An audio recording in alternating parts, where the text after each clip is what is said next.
ओम शांति।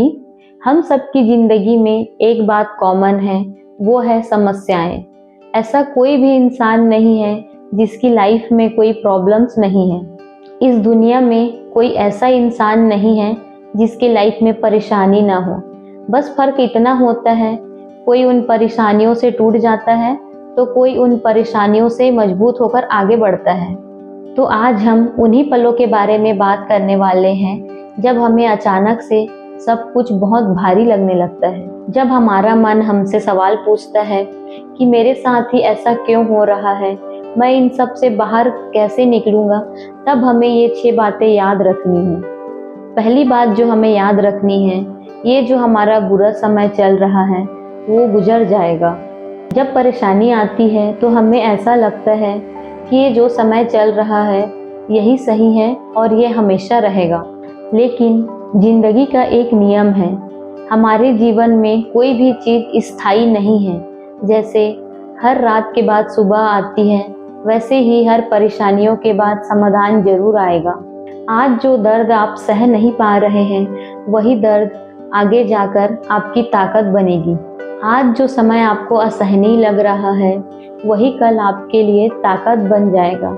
इसीलिए खुद से बार बार कहिए कि ये जो समय हमारा चल रहा है वो स्थायी नहीं है, हम इससे बहुत जल्द बाहर निकल जाएंगे।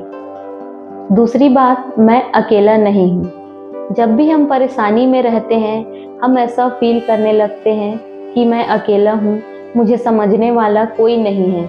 लेकिन हमको हमेशा एक बात याद रखनी है कि परमपिता परमात्मा हमेशा हमारे साथ हैं। और जब हम परेशानी में रहते हैं तब हम यह भूल जाते हैं कि परमात्मा हमारे साथ हैं, हम उनको याद ही नहीं करते हैं।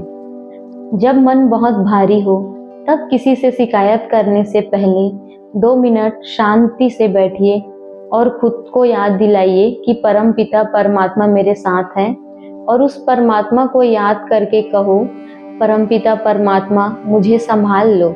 यकीन मानो बहुत हल्कापन महसूस होगा। तीसरी बात हमें याद रखनी है कि जो कुछ भी हमारे साथ हो रहा है वो हमें कुछ न कुछ सिखाने आया है। हर समस्या कोई न कोई संदेश लेकर आती है, कभी धैर्य सिखाने, कभी हमें आत्मनिर्भर बनाने और कभी हमें खुद से मिलाने आती है। अगर जीवन में हमें सब कुछ आसानी से मिल जाता, हमारे साथ सब कुछ ठीक होता, तो हम अंदर से कभी स्ट्रांग नहीं हो पाते। आज जो परिस्थिति, जो परेशानी आपको रोक रही है, वही परेशानी आपको अंदर से जगा रही है, आपको मजबूत बना रही है। इसलिए हमको उन परेशानियों से लड़ना नहीं है, हमको उनसे पूछना है कि इससे हमको क्या सीखना है। चौथी बात, मैं जितनी सोच रही हूँ समस्या उतनी बड़ी नहीं है। हमारी सोच अक्सर समस्या को और बड़ा बना देती है। परेशानी जितनी बड़ी नहीं होती है जितना हम उसको बना देते हैं।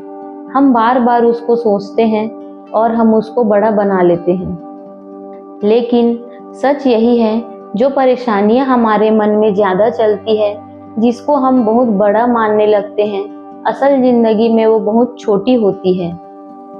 इसीलिए जब हमारा मन उन परेशानियों को सोच सोच कर बड़ा बना दे, तब अपने आप को प्रेजेंट में लाइए और कहिए कि ये जो परेशानी है ये छोटी सी है, उसको मैं सोच सोच कर बड़ा बना रहा हूँ। इसीलिए जब मन भागने लगे, खुद को वर्तमान में लाओ और कहो, अभी मैं सुरक्षित हूँ। पांचवी बात हमें यह याद रखनी है कि मेरी वैल्यू इस समस्या से कम नहीं होती है। बार बार परेशानी आने पर हम खुद को दोष देने लगते हैं। हम सोचते हैं कि ये जो हो रहा है मेरी वजह से हो रहा है, मैं कमज़ोर हूँ। लेकिन याद रखिए, हमारी वैल्यू हमारी समस्या से बहुत बड़ी है। कोई भी समस्या हमारी वैल्यू तय नहीं करती है। आप आज भी उतने ही कीमती हैं जितने कल थे। आप एक आत्मा हैं, शांत, मजबूत और मूल्यवान। परिस्थिति बदल सकती है पर आपकी पहचान नहीं, क्योंकि परिस्थिति चाहे कुछ भी हो, हमारी आत्मा की पहचान कभी नहीं बदलती है। छठवीं और सबसे ज़रूरी बात, मुझे अपने आप को शांत रखना है। जब मन अशांत होता है तब हम सही फैसला नहीं लेते हैं। इसलिए हमें सबसे ज़्यादा ज़रूरी है अपने मन को शांत करना। कुछ मिनट गहरी सांस लीजिए, मन को शांत कीजिए और खुद से कहिए, मैं आत्मा शांत हूँ, सुरक्षित हूँ। जब हमारा मन शांत होता है तो रास्ते अपने आप खुलने लग जाते हैं। अब जरा सोचिए, हर परेशानी के समय आप अगर ये 6 बातें याद रखेंगे तो क्या फ़र्क पड़ेगा? सवाल ज़रूर रहेंगे लेकिन घबराहट नहीं होगी। आंसू ज़रूर आएंगे लेकिन हम अंदर से स्ट्रांग रहेंगे। लेकिन परेशानियां हमें तोड़ने नहीं आती, हमें तराशने आती है। हर परेशानी हमें परमात्मा के और करीब लेकर जाती है, जिसको हम सुख में भूल जाते हैं। आज अगर आप कोई परेशानी से गुजर रहे हैं तो खुद को कमज़ोर मत समझिए, शायद आप एक नई शुरुआत कर रहे हैं। शांत रहिए, भरोसा रखिए और याद रखिए कि आप अकेले नहीं हैं, परमपिता परमात्मा हमेशा आपके साथ हैं। ओम शांति। अगर ये शब्द आपके दिल तक पहुँचे हो तो समझ लेना इस समय यही संदेश आपको सुनना था।